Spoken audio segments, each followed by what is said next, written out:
नमस्कार विद्यार्थी मित्रांनो, डायरेक्शन अकॅडमीच्या ऑनलाईन प्लॅटफॉर्मवर सर्वांचं स्वागत आहे। आपण कंबाईन ग्रुप बी साठी अत्यंत महत्त्वाची आणि दर्जेदार अशी टेस्ट सिरीज लॉन्च केलेली आहे। पोस्ट पाहिजे तर टेस्ट पाहिजे या उपक्रमाच्या माध्यमातून आपण ही टेस्ट सिरीज रन करत आहोत आणि आपण या टेस्ट सिरीजला अत्यंत उदंड असा प्रतिसाद दिलेला आहे, ऑफलाईन त्याचबरोबर ऑनलाईन पद्धतीने। तर ही टेस्ट ऑनलाईन साठी आपल्याला डायरेक्शन अकॅडमीचं ॲप डाउनलोड करायचं आहे। त्या ठिकाणी संपूर्ण माहिती तुम्हाला उपलब्ध आहे, अगदी माफक शुल्क, म्हणजे या ठिकाणी संपूर्ण 11 पेपर जे आहेत हे 399 रुपयामध्ये उपलब्ध आहेत, विथ डिटेल डिस्कशन सुद्धा त्या ठिकाणी आहे। व्हिडिओ ॲनालिसिस आपण घेत आहोत आणि प्रिंटेड तुम्हाला PDF जे आहे प्रिंटेबल आहे, तुम्हाला प्रिंट काढता येते। तर यामध्ये पहिला जो पेपर झालेला आहे, पहिला पेपर सेक्शनल आहे आणि प्रत्येक संडेला पेपर होतो। ऑफलाईन पाहिजे असेल तर ॲट छत्रपती संभाजीनगरमध्ये तुम्ही या ठिकाणी प्रत्येक संडेला सकाळी 11 वाजता येऊ शकता, ठीक आहे। तर पहिला पेपर जो आहे तो सेक्शनल होता। यामध्ये पॉलिटी आणि इकॉनॉमिक्स हा पेपर आहे। पॉलिटी आणि इकॉनॉमिक्स हे दोन्ही सेक्शन हे माझ्याकडेच आहेत, तर आपण याचं डिटेल डिस्कशनला सुरुवात करू। पहिला जो सेक्शन आहे, पहिला 1 ते 50 क्वेश्चन आपण पॉलिटीवर घेतलेले आहेत, त्यानंतर 51 पासून ते 100 पर्यंत आपण इकॉनॉमिक्स आहे। हे दोन्हीही सब्जेक्ट हे खूप महत्त्वाचे आहेत, कारण हे सब्जेक्ट आपल्याला पैकीच्या पैकी मार्क देतात, परंतु यासाठी गरज आहे योग्य डायरेक्शनची, योग्य मार्गदर्शनासाठी। त्याचबरोबर या सब्जेक्टमध्ये आपल्याला पैकीच्या पैकी मार्क पाहिजे असेल तर आपलं करंट सुद्धा स्ट्रॉंग असलं पाहिजे। करंटचं कोणतं करंट, तर या ठिकाणी सब्जेक्ट रिलेटेड करंट, म्हणजे स्पेसिफिकली जे पॉलिटीमधले क्वेश्चन आहेत, इकॉनॉमिक्सचे क्वेश्चन आहेत, हे या ठिकाणी करंट बेस आपल्याला विचारले जातात, ठीक आहे। त्या बेसला किंवा त्याच अँगलला धरून, त्याचबरोबर आयोगाचे जे PYQs आहेत, आयोगाचा जो पॅटर्न आहे, त्या पॅटर्नला धरूनच ही सर्व टेस्ट सिरीज आपण या ठिकाणी तयार करत आहोत। निश्चित त्याचा फायदा आपल्याला येणाऱ्या नोव्हेंबरमध्ये होणाऱ्या कंबाईनला होणार आहे, ठीक आहे। तर यामधला पहिला जो पेपर आहे तो या ठिकाणी पॉलिटी आणि इकॉनॉमिक्स, त्यामधलं पॉलिटीचं डिस्कशन आपण या व्हिडिओमध्ये पाहणार आहोत। तर पहिला जो क्वेश्चन आहे, ओके, क्वेश्चन नंबर फर्स्ट। आता क्वेश्चन नंबर फर्स्ट काय आहे, तर राज्यपालाच्या बाबतीत आहे, ओके। तर राज्यपाल, क्वेश्चन नंबर फर्स्ट, राज्यपाल दर 5 वर्षांनी वित्त आयोग स्थापन करतो, ठीक आहे। राज्यपाल दर 5 वर्षांनी वित्त आयोग स्थापन करतो, तर त्याचा उद्देश खालीपैकी कोणता असता, ठीक आहे। तर उद्देश काय कोणता आहे, आता यामध्ये राज्यपाल तर या ठिकाणी 73-74व्या घटनादुरुस्तीच्या अंतर्गत पंचायत राजला काय आहे, या ठिकाणी एक प्रकारचा घटनात्मक दर्जा देण्यात आला आणि त्या अंतर्गतच या ठिकाणी 243I, ओके, 243I जे आहे हे कलम जे आहे हे कशाच्या बाबतीत आहे, या ठिकाणी राज्य वित्त आयोगाच्या बाबतीत आहे। दर 5 वर्षांनी या ठिकाणी दर 5 वर्षांनी राज्यपाल हे या ठिकाणी राज्य वित्त आयोग स्थापन करत असतात। जसं देशामध्ये सेंटरला काय आहे, या ठिकाणी की केंद्रीय वित्त आयोग असतो, ठीक आहे। तर या ठिकाणी फायनान्स कमिशन आहे, जे राष्ट्रपतीच्या मार्फत दर 5 वर्षांनी आर्टिकल 280 नुसार काय केलं तर स्थापन केलं जातं। तर यामध्ये आपल्याला विचारलेलं आहे राज्यपाल 243I च्या बाबतीत हा क्वेश्चन आहे। तर मुख्य हेतू उद्देश काय आहे, एक पंचायत संस्था व नगरपालिकांच्या वित्तीय स्थितीचे चौकशीसाठी, बरोबर आहे। या ह्याच्यामध्ये याचा जो मुख्य हेतू काय आहे, या ह्याच्यामध्ये की पंचायत राज संस्था त्याचबरोबर नगरपालिका यांची वित्तीय स्थिती काय आहे, त्यांना या ठिकाणी जे सरकार अनुदान देत असतं त्या अनुदानाचा पॅरामीटर काय असायला पाहिजे हे ठरवण्यासाठी असतो हा राज्य वित्त आयोग, ठीक आहे। त्यामुळं पहिलं बरोबर आहे। दुसरं, राज्य सरकारच्या वित्तीय स्थितीचा चौकशीसाठी नाही, तर या ठिकाणी राज्य सरकारच्या वित्तीय स्थितीची चौकशी नाही, तर हे फक्त काय आहे, जो काही टॅक्स आहे, ओके, जे काही टॅक्स कलेक्शन होत असतं सरकारकडं, राज्य सरकारकडं, त्याचा या ठिकाणी जो डिव्हिजिबल टॅक्स आहे किंवा या ठिकाणी जो लोकल बॉडीजमधून जो टॅक्स येत असतो तो या ठिकाणी टॅक्स जे काही पंचायत राज असेल, नगरपालिका असेल, महानगरपालिका असतील, यांना या ठिकाणी डिस्ट्रीब्यूट करायचं आहे, त्याचबरोबर अनुदान द्यायचं आहे, तर त्याचा बेस किंवा या ठिकाणी किती प्रमाणात द्यायला पाहिजे यासाठी, या शिफारसी करण्यासाठी असतो हा या ठिकाणी हे राज्य वित्त आयोग। त्यामुळे सेकंड चुकीचं आहे। थर्ड, केंद्र व राज्य यांच्या वित्ताचे वाटप करण्यासाठी, आता केंद्र आणि राज्य यांचा जो काही या ठिकाणी वित्त किंवा पैशाचं वाटप करण्यासाठी काय असतो, केंद्रीय वित्त आयोग असतो, किंवा या ठिकाणी त्याला आपण या ठिकाणी राष्ट्रपती मार्फत, ओके, राष्ट्रपती मार्फत आर्टिकल 280 नुसार काय आहे, दर 5 वर्षांनी फायनान्स कमिशन गठीत केलं जातं, ओके, दर 5 वर्षांनी फायनान्स कमिशन गठीत केलं जातं। तर यामध्ये 16वं फायनान्स कमिशन आहे, ओके, तर 15व्याच्या शिफारसी सुरू आहे, ठीक आहे। 16 फायनान्स कमिशन आहे, तर यामध्ये सध्या तो लागू आहे, ठीक आहे। तर यामध्ये आपल्याला राज्याच्या बाबतीत विचारलेला आहे आणि हा जो पॉइंट आहे हा काय आहे, केंद्राच्या बाबतीत आहे, त्यामुळे हा चुकीचा आहे, ठीक आहे। तर इथं फक्त ए ह्याचं काय असणार आहे, उत्तर असणार आहे फक्त ए। आता दुसरा जो प्रश्न आहे, ओके, दुसरा प्रश्न काय आहे, या ह्याच्यामध्ये नैतिकतेची जत्री, ओके, जंत्री नागरिकांच्या गुलामीची सनद व्यावहारिक गोंधळ तसेच मोघम तरतुदी अशा शब्दात भारतीय घटनेतील कोणत्या घटकावर टीका केली जाते? ओके, तर एक प्रकारे काय आहे या ठिकाणी नागरिकांच्या गुलामीची सनद. आता ह्या सगळ्या बाबी काय अधोरेखित करतात, तर या ठिकाणी हे कशाच्या बाबतीत अधोरेखित करतात, तर हे सगळं जे आहे हे कशाच्या बाबतीत आहे, 51A च्या बाबतीत आहे. Okay, 51A.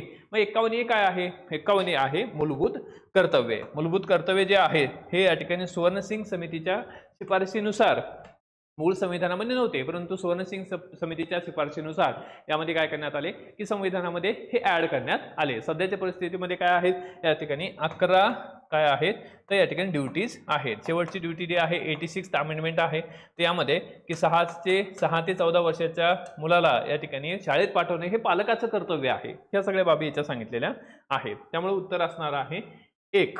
ओके, त्यानंतर पुढे आपण जाऊ क्वेश्चन नंबर 3. आता क्वेश्चन नंबर 3 जो आहे, ओके, क्वेश्चन नंबर 3 आहे 199 आर्टिकलच्या बाबतीत. Okay, question number 3. आता यामध्ये या क्वेश्चन नंबर 3 मध्ये काय म्हटलेलं आहे, ओके, तर कलम 199 अन्वये, ओके, कलम 199 अन्वये खालीपैकी कोणकोणत्या तरतुदीचा समावेश धन विधेयकात होतो? ओके, तर यामध्ये 199 मध्ये, ओके, 99 अन्वये खालीपैकी कोणकोणत्या तरतुदींचा समावेश धन विधेयकात होतो? ओके, म्हणजे याचा अर्थ काय आहे, धन विधेयकामध्ये कोणकोणत्या बाबी येतात? ओके, त्यामध्ये पहिलं एक प्रकारचं हे फायनान्स विधेयक असतं. ओके, वित्तीय विधेयक आहे, त्यामधलं एक प्रकारचं धन विधेयक आहे. ठीक आहे, तर एक पहिली गोष्ट काय आहे, एक राज्याच्या एकत्रित निधीतील पैशाचे विनियोजन. ओके, आता यामध्ये हे काय आहे 199 आहे. ओके, तर यामध्ये काय असणार आहे राज्याच्या, ओके, तर राज्याच्या एकत्रित निधीच्या पैशाचं विनियोजन म्हणजे याचा अर्थ काय आहे, जो राज्याचा कॉन्सॉलिडेट फंड आहे, ओके, संचित निधी आहे, त्याचं या ठिकाणी विनियोजन करणे किंवा त्यातून पैसे काढण्याच्या संदर्भाचं हे विधेयक आहे. दुसरं, कोणत्याही स्थितीत प्राधिकरणाने किंवा निकालाचे स्थानिक प्रयोजनाकरता कोणताही कर बसवणे रद्द करणे, त्यात फेरबदल करणे. आता हा जो आहे हा ह्याचा भाग असणार नाही. ओके, तर हा फायनान्स विधेयक जे आहे वित्त विधेयकाचा भाग असणार आहे. त्यानंतर 3, राज्याच्या एकत्रित किंवा आकस्मिक निधी यांची अभिरक्षा करणे, अशा कोणत्याही निधीत पैशाचा भरणा करणे किंवा त्यातून पैसा काढणे. ओके, आता स्वाभाविकच आहे या ठिकाणी आकस्मिक निधी जो आहे हा निधी या ठिकाणी राज्यपालाकडे असतो आणि राज्यपाल त्यामधून या ठिकाणी जो पैसा आहे तो कधीही रिलीज करू शकतो अकस्मात किंवा इमर्जन्सी कंडिशन मध्ये. ठीक आहे, तर क बरोबर आहे. त्यानंतर कोणताही कर बसवणे, रद्द करणे, माफ करणे, त्यात वाढ करणे ह्या ज्या तरतुदी आहेत ह्या याच्यामध्ये येत नाहीत. ओके, तर ह्या फायनान्स बिलाच्या बाबतीमध्ये आहेत. ठीक आहे, आणि कराच्या बाबतीमध्ये जर आपण या ठिकाणी हे तर राज्याच्या बाबतीत आहे, जर आपण पार्लमेंटच्या बाबतीत पाहिलं तर कर जे आहे, ओके, पार्लमेंट किंवा संसदेच्या बाबतीत जर पाहिलं तर या ठिकाणी टॅक्सच्या बाबतीमध्ये काय करता येतो, टॅक्स कमी करता येतो, टॅक्स अबॉलिश करता येतो, टॅक्समध्ये चेंजेस करता येतात, परंतु टॅक्स जो आहे तो वाढवता येत नाही. ओके, पार्लमेंटला टॅक्स वाढवता येत नाही. आपण पार्लमेंटच्या बाबतीत पाहिलं तर किंवा केंद्राच्या बाबतीत जर पाहिलं तर मग हा टॅक्स वाढवण्याचा जो अधिकार आहे, जसं जीएसटी असेल तर कशा कोणाला असणार आहे, जीएसटी कौन्सिलला असणार आहे. आणि ज्या जीएसटी कौन्सिलचा हेड जे आहे ते कोण असतात, फायनान्स मिनिस्टर असतात. सध्याचे फायनान्स मिनिस्टर कोण आहेत, या ठिकाणी निर्मला सीतारामन आहे. ओके, तर या ठिकाणी हा जो अ आणि क जे आहे ते इथे योग्य असणार आहे. अ आणि क म्हणजे ऑप्शन नंबर काय आहे 4 आहे. 3चं काय येणार आहे 4. त्यानंतर 4 नंबरचा क्वेश्चन आपण बघू. 4 नंबरचा क्वेश्चन, या 4 नंबरच्या क्वेश्चन मध्ये आपल्याला भारतीय संविधानातील, ओके, भारतीय संविधानातील अनुच्छेद 143 हे खूप महत्वाचा आहे आणि हा जो आहे हा सध्या करंट मध्ये या ठिकाणी याच्या संदर्भात काय होती चर्चा सुरू होती. तर आर्टिकल 143 नुसार राष्ट्रपती सर्वोच्च न्यायालयाकडून कधी सल्ला घेतात. ओके, तर राष्ट्रपती सर्वोच्च न्यायालयाकडून काय आहे सल्ला घेतला जातो किंवा राष्ट्रपती या ठिकाणी सर्वोच्च न्यायालयाकडून सल्ला घेतात. आता यामध्ये एक तर सार्वजनिक महत्वाचा मुद्दा असेल त्यामध्ये किंवा या ठिकाणी प्री कॉन्स्टिट्यूशनल काही बाबी असतील तर त्या संदर्भात या ठिकाणी काय आहे तर हे जे आहे राष्ट्रपती सल्ला घेत असतात. त्याचबरोबर यूपीएससीच्या बाबतीमध्ये सदस्याच्या बाबतीमध्ये सुद्धा काय आहे जर त्यांना किंवा की डिस्क्वालिफाय करायचं असेल किंवा या ठिकाणी रिमूव्ह करायचं असेल त्या संदर्भात सुद्धा सल्ला घेतला जातो. आता इथं या ठिकाणी विशेषतः 143 नुसार या ठिकाणी सार्वजनिक महत्वाचा कायदेविषयक आणि वस्तुस्थितीविषयक प्रश्न उद्भवला तर अथवा उद्भवणे संभवनीय आहे असे वाटलं. ठीक आहे, सार्वजनिक महत्वाचा जर मुद्दा असेल, ओके, आणि तो मुद्दा जो आहे तो कसा आहे, कायदेविषयक मुद्दा आहे, त्यावेळेस आर्टिकल 143 चा राष्ट्रपती वापर करतात. ठीक आहे, त्यामुळे उत्तर येणार आहे 1. त्यानंतर यामध्ये पोषण व राहणीमान यांचा दर्जा उंचावणे आणि सार्वजनिक आरोग्य सुधारणे हे राज्याच्या खालीपैकी कोणते तत्व आहे. तो स्वाभाविकच काय आहे, आता इथं काय राजकीय असणार नाही, आर्थिक असणार नाही, कारण इथं पोषणमान राहणीमान म्हटलेलं आहे, आंतरराष्ट्रीय तर बिलकुल नाही. तर मग काय येणार आहे, सामाजिक. आणि हे काय आहे, हे आहे DPSP, directive principle of state policy. ठीक आहे, त्यानंतर 6 नंबरचा क्वेश्चन नंबर 6. तर क्वेश्चन नंबर 6 जो आहे, भारतातील खालीपैकी कोणत्या तरतुदी त्या संघ राज्य पद्धतीच्या विरोधी आहेत. ओके, संघ राज्य पद्धती. आता भारतानं या ठिकाणी काय स्वीकारलेली आहे, आपण संघ राज्य व्यवस्था स्वीकारलेली आहे, बरोबर, फेडरल सिस्टीम स्वीकारलेली आहे. कोणाकडून फेडरल व्यवस्था स्वीकारली, आपण अमेरिकेकडून फेडरल व्यवस्था स्वीकारली. परंतु जशी अमेरिकेची आहे तशी ॲज इट इज आपली व्यवस्था नाही. ओके, आपली व्यवस्था संघराज्य व्यवस्था आहे, परंतु संघराज्य हा शब्द कुठेही आपल्या संविधानात डिफाईन करण्यात आलेला नाही. इवन आपली व्यवस्था काय आहे, परिस्थिती अनुरूप काय होत असते, एकात्मिक होते. ओके, म्हणजे याचा अर्थ काय आहे, कॉन्सन्ट्रेट होते, म्हणजे मोर पॉवर कोणाकडे आहे या ठिकाणी, तर ते केंद्राकडे जातात. जसं की इमर्जन्सीच्या टाइममध्ये, आणीबाणीच्या व्यवस्थेमध्ये, किंवा या ठिकाणी की जर काही एखादा इश्यू क्रिएट झाला, विशेषतः या ठिकाणी आणीबाणीचं एक्झाम्पल आपण घेऊ, तर त्यावेळेस काय आहे, मोर पॉवर कोणाकडे जाते, पूर्णपणे पॉवर केंद्राकडे जाते. मग ती या ठिकाणी किंवा 352 नुसार आणीबाणी असेल, 356 नुसार असेल, किंवा 360 नुसार असेल, तिन्ही याच्यामध्ये काय आहे, तर कंट्रोल जो आहे किंवा कंट्रोलर जो आहे तो कोण असणार आहे, केंद्र सरकार असणार आहे. ठीक आहे, तर मग आता इथं प्रश्न जो विचारलेला आहे, भारतातील खालीपैकी कोणत्या तरतुदी संघ राज्याच्या विरोधी आहेत. मग त्या कशा असणार आहेत, एकात्मिक असणार आहेत. आता संघ राज्याच्या विरोधी आहेत असं म्हटलेलं आहे. आता पहिलं की राष्ट्रपतीद्वारे राज्यांच्या विधेयकावर नकाराधिकार. बरोबर, आता या ह्याच्यामध्ये राष्ट्रपतीला काय असतो, व्हीटो पॉवर असतो. ओके, राष्ट्रपतीला आहे व्हीटो पॉवर. राष्ट्रपती किंवा president have some power. Okay, president काय करू शकतात, एखादं जे विधेयक आहे, ओके, तर ते विधेयक या ठिकाणी पारित करू शकतात, स्टँड बाय ठेवू शकतात, त्याचबरोबर या ठिकाणी परत पाठवू शकतात. ठीक आहे, असे काही ऑप्शन इथं आहेत. आणि इथं राष्ट्रपती राज्यांच्या विधेयकावर नकाराधिकार, आणि राज्याच्या बाबतीमध्ये समजा एखादं विधेयक काय आहे, तर या ठिकाणी राज्य आणि केंद्र सरकार यांच्या बाबतीचं एखादं विधेयक राज्यानं पारित केलं, ओके, किंवा हायकोर्टाच्या बाबतीचं विधेयक असेल, तर त्या संदर्भात या ठिकाणी ते विधेयक राज्यपाल राष्ट्रपतीच्या विचारात राखून ठेवतात, आणि मग ते विधेयक राष्ट्रपतीकडे गेल्यानंतर राष्ट्रपती पुढे काही या ठिकाणी व्हीटो पॉवर आहे. दे हॅव सम या ठिकाणी ऑप्शन्स. ओके, तर त्यामधलं पहिलं ऑप्शन काय असणार आहे, असेंट देऊ शकतात, सही करू शकतात. दुसरं या ठिकाणी काय आहे, नकाराधिकार देऊ शकतात. बरोबर, त्या ठिकाणी ते सही करणार नाही, सही नाही केलं तर या ठिकाणी त्याचं कायद्यात रूपांतर होत नाही, किंवा परत ते सभागृहाला पाठवू शकतात. ओके, असे काही ऑप्शन्स या ठिकाणी राष्ट्रपतीला अवेलेबल आहे.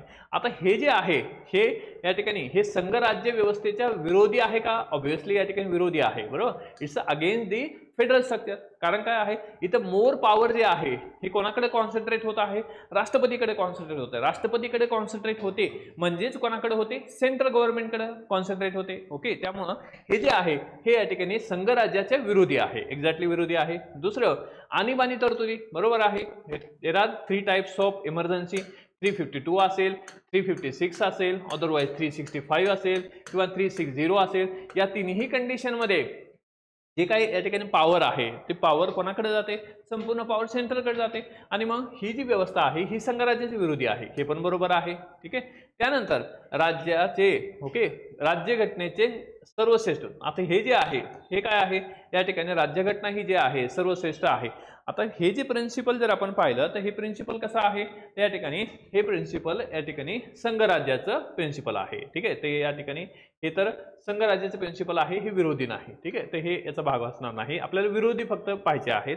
त्यानंतर राज्य अविनाशी नाहीत. ओके, आता यामध्ये राज्य जो आहे अविनाशी नाहीत. राज्य अविनाशी नाहीत म्हणजे काय आहे, की ज्याचा नाश होत नाही. म्हणजे याचा अर्थ काय आहे, तर या ह्याच्यामध्ये आपल्या देशामधून ओके, भारत या देशामधून या ठिकाणी एखाद्या राज्याला वाटलं की आपल्याला काय करायचं आहे, बाहेर पडायचं आहे, तो पडू शकत नाही. ओके, म्हणजे याचा अर्थ काय आहे, राज्य अविनाशी आहे, राज्यांचा विनाश होणार नाही, किंवा या ठिकाणी राज्य बाहेर पडू शकत नाही. ओके, तर मग या ह्याच्यामध्ये अविनाशी नाहीत, सॉरी या ठिकाणी राज्य अविनाशी नाहीत. ओके, म्हणजे याचा अर्थ काय आहे या ठिकाणी, किंवा की हे जे आहेत अविनाशी आहेत. ओके, हे जे आहे हे इंटिग्रेटेड संदर्भात असू शकतं, परंतु इथं काय आहे, राज्य अविनाशी नाहीत. म्हणजे याचा अर्थ काय आहे, या ठिकाणी राज्याला ओके तर राज्य अविनाशी नाहीत.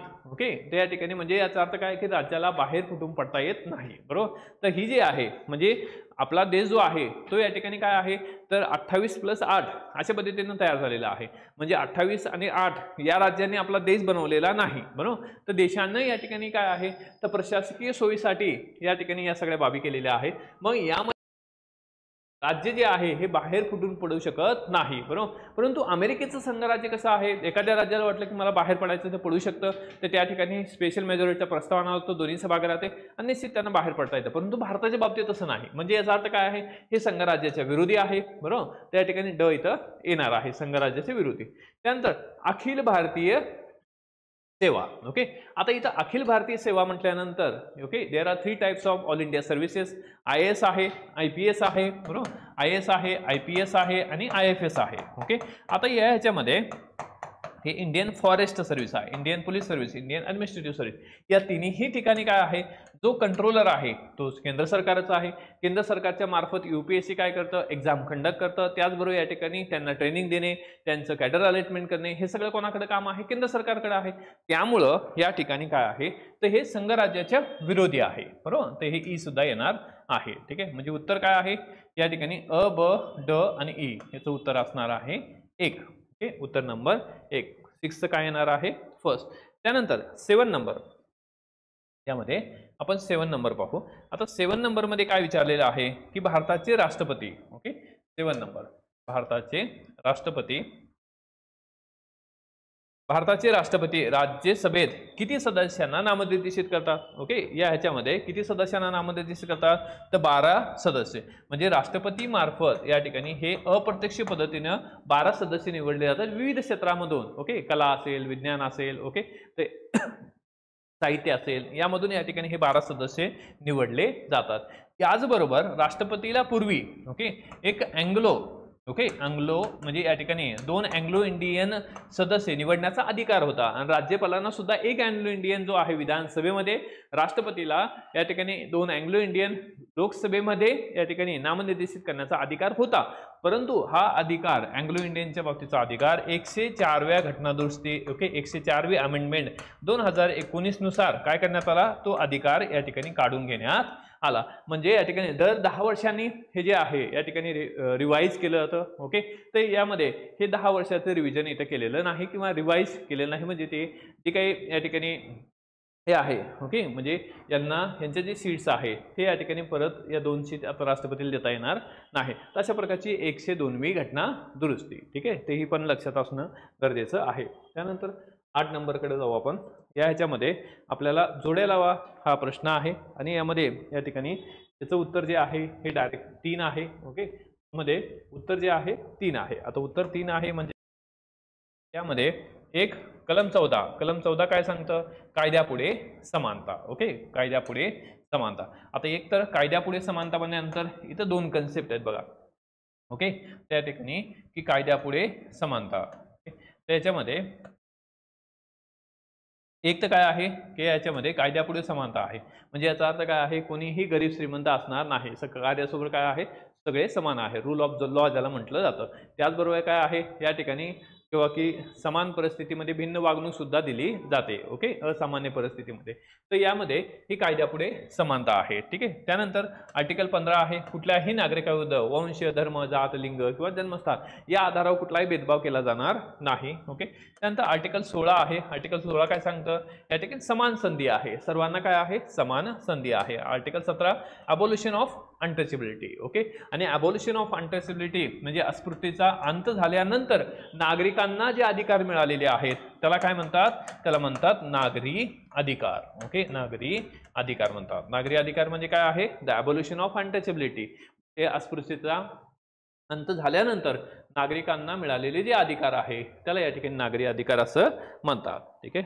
त्यानंतर यामध्ये की पुढचा जो क्वेश्चन आहे 9 नंबर, कोणत्या पंतप्रधानाच्या कालखंडात ओके कोणत्या पंतप्रधानाच्या कालखंडातून ओके मूलभूत हक्कातून संपत्तीचा हक्क वगळण्यात आला? तर हे कोण होते? हे होते मोरारजी देसाई. मोरारजी देसाई यांचं सरकार होतं आणि यांनी या ठिकाणी 44वी अमेंडमेंट केली 1978 मध्ये आणि त्या अंतर्गत या ठिकाणी हा जो संपत्तीचा हक्क आहे हा 300A मध्ये टाकला. म्हणजे फंडामेंटल राईट जो आहे तो या ठिकाणी काढून टाकला आणि 300A मध्ये एक प्रकारचा लीगल राईट तो क्रिएट केला. ठीक आहे. तर त्यावेळेसचे पंतप्रधान होते मोरारजी देसाई. ठीक आहे. मोरारजी देसाईंच्या बाबतीत हा प्रश्न आहे. ठीक आहे. त्यानंतर पुढे खालील विधानांचा विचार करा. आता यामध्ये पहिलं विधान काय आहे? मुसद्दे समितीची स्थापना, मसुदा समिती. ओके 29 ऑगस्ट 1947 बरोबर आहे. डेट लक्षात राहणं गरजेचे आहे कारण डेटवर अनेक वेळा प्रश्न विचारलेला आहे. तर या ह्याच्यामध्ये मसुदा समिती स्थापना, मसुदा समितीचे अध्यक्ष होते डॉक्टर B.R. आंबेडकर आणि यामध्ये 7 सदस्य होते. यांचा या ठिकाणी मेन पर्पज काय होता? एक मसुदा तयार करणे, एक ड्राफ्ट तयार करणे आणि ड्राफ्ट या ठिकाणी तयार करण्यासाठी 7 सदस्य होते. मग यामध्ये या ठिकाणी N. माधवराव जे आहेत ओके या ह्याच्यामध्ये हे N. माधवराव आले.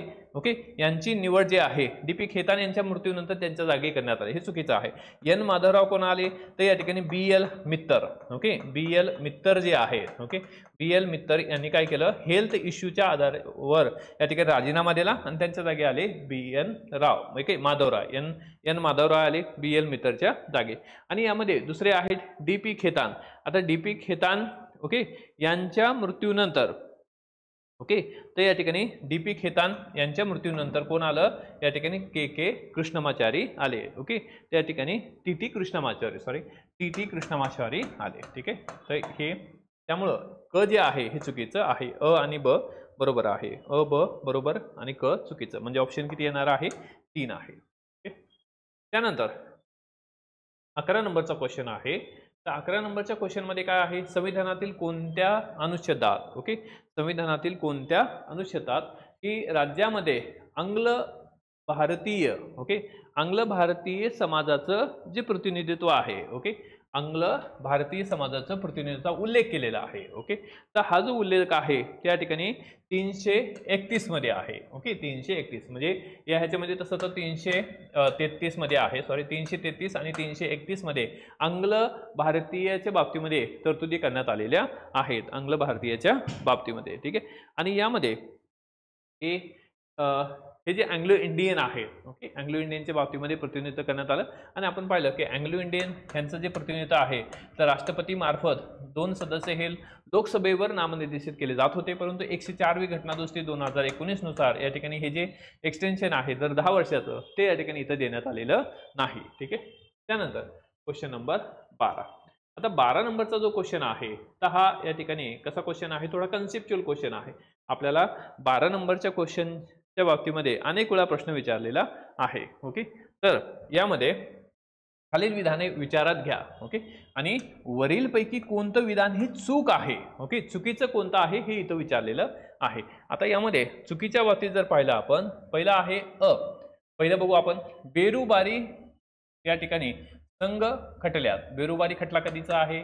1960चा आहे. या खटल्यात सर्वोच्च न्यायालयाने म्हणले की सरनाम्यातून राज्यघटनेचा साधारण हेतू दिसतो म्हणून हा राज्यघटनेचा भाग आहे नाही. या ठिकाणी इथं उलट म्हटलेलं आहे. बेरुबारी खटल्यामध्ये काय सांगितलं? या ठिकाणी सरनामा जो आहे प्रिएम्बल जे आहे it is not part of the constitution. Okay संविधानाचा भाग नाही. ओके संविधानाचा भाग नाही. त्यामुळे संविधानाचा भाग नसेल तर त्यामध्ये काय करता येणार नाही? त्यात चेंजेस करता येणार नाही, त्याच्यात अमेंडमेंट करता येणार नाही किंवा संविधानामध्ये आपल्याला अल्टर करता येणार नाही. ओके त्यामुळं पहिलं जे स्टेटमेंट आहे हे चुकीचं आहे.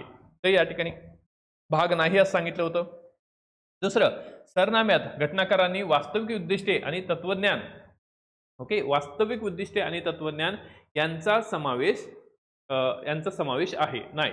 आता यामध्ये काय आहे तर एक तर वास्तविक उद्दिष्ट जे आहे ओके ते यामध्ये या ठिकाणी की वास्तविक उद्दिष्टे आणि तत्वज्ञान म्हणजे फिलॉसॉफीचा समावेश याच्यामध्ये आहे. ओके तर या ह्याच्यामध्ये बी जे आहे कारण आपली सरनामा जो आहे वास्तविक उद्दिष्टे म्हणजे काय आहे, कारण सरनामा हे जे आहे ते it is the identity card of the constitution, संविधानाचं काय आहे, एक प्रकारचं आयडेंटिटी कार्ड आहे. मग यामध्ये की इथं काय आहे किंवा वास्तविक उद्दिष्टे म्हणजे आपल्याला आपलं संविधान तयार करत आहोत, तर या संविधानामध्ये काय आहे, समानता असली पाहिजे, बंधुता असली पाहिजे, या सगळ्या ज्या बाबी आहेत किंवा ह्या संविधानामध्ये नेमकं काय असणार आहे, कोणत्या तरतुदी असतील, बरोबर, याचा क्रस जो आहे तो आपल्याला सरनाम्यात दिसतो. म्हणजे वास्तविक उद्दिष्टे आणि तत्वज्ञान यांचा समावेश याच्यामध्ये आहे, बरोबर. तर या ठिकाणी हा जो भाग आहे बरोबर आहे. आपल्याला चूक कोणता आहे ते ओळखायचं आहे, ठीक आहे. त्यानंतर 1976च्या 42व्या घटनादुरुस्ती अन्वये सरनाम्यात समाजवादी, सार्वभौम, ओके, या ठिकाणी समाजवादी, सार्वभौम आणि अखंडता, ओके, त्या ठिकाणी इथं सार्वभौम हा शब्द या ठिकाणी की ओरिजिनल ह्याच्यामध्ये सुद्धा होता, ओके, याच्यामध्ये समाजवादी, ओके, समाजवादी हा शब्द जोडण्यात आला, सार्वभौम नाही, ओके. तर याच्यामध्ये काय आहे, तर आपण समाजवादी, दुसरं काय आहे या ठिकाणी धर्मनिरपेक्ष जो आहे, ओके, तर समाजवादी धर्मनिरपेक्ष सेक्युलर हा शब्द जोडण्यात आला. समाजवादी, धर्मनिरपेक्ष आणि अखंडता, ज्याला आपण या ठिकाणी एकात्मता असं म्हणतो, ओके.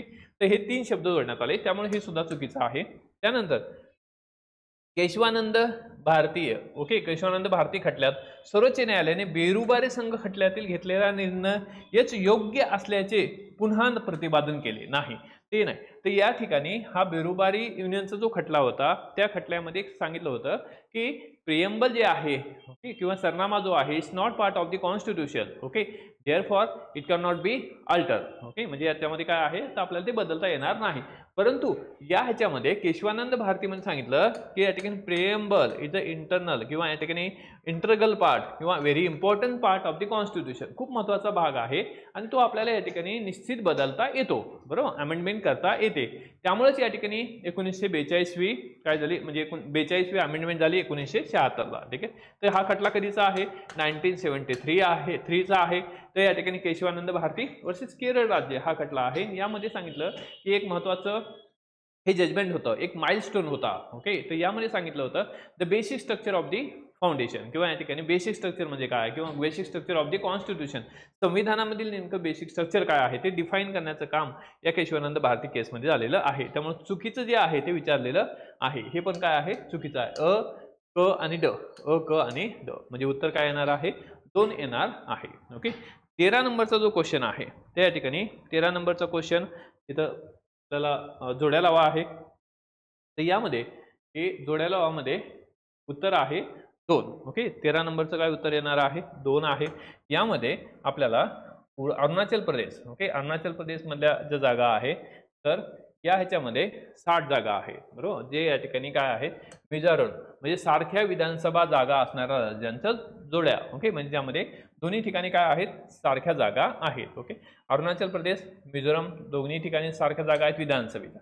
हरियाणामध्ये 90 आहेत, तर या ठिकाणी काय आहे त्रिपुरामध्ये पण 90 आहेत. गोव्यामध्ये काय 40 आहेत, छत्तीसगडमध्ये सुद्धा 40 आहेत, ठीक आहे. त्यानंतर पुढे आपण 14 नंबरचा क्वेश्चन कडे जाऊ.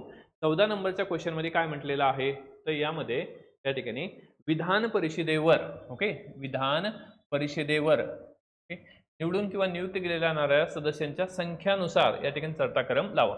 आता यामध्ये ही विधानसभा सदस्याकडून, ओके, या ठिकाणी विधानसभा सदस्याकडून 1/3 सदस्य विधानसभा सदस्याकडून असतात. त्याचबरोबर या ठिकाणी 112 सदस्य काय आहेत पदवीधर मतदारसंघातून असतात. राज्यपालाकडून किती आहेत या ठिकाणी 1/6 सदस्य, ओके, 1/6 सदस्य आणि 5/6 सदस्य जे आहेत या ठिकाणी एक प्रकारे काय आहे अप्रत्यक्ष पद्धतीने निवडले जातात. 5/6 सदस्य अप्रत्यक्ष आणि स्थानिक स्वराज्य संस्था जे आहे 1/3 असते, ओके. स्थानिक स्वराज्य संस्था 1/3, विधान परिषद सदस्य विधानसभा सदस्याकडून 1/3, ओके.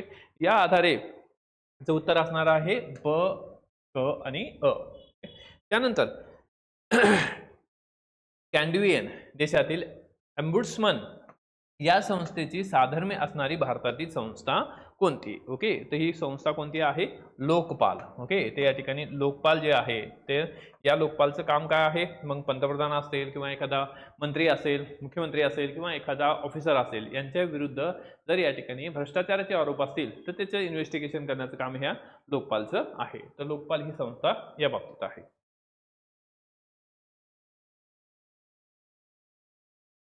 तर हे झाले 15 क्वेश्चन, ठीक आहे. आता यामध्ये आपण बाकीचे जे क्वेश्चन आहेत पुढच्या लेक्चरमध्ये आपण या ठिकाणी हे बाकीचे क्वेश्चन कव्हर करू. ठीक आहे.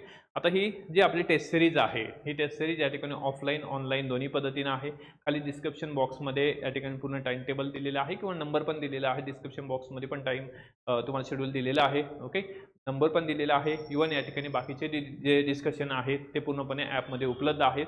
निश्चित या टेस्ट सिरीजचा आपल्याला फायदा होणार आहे. तर let's join direction. Thank you, all the best आणि जय हिंद.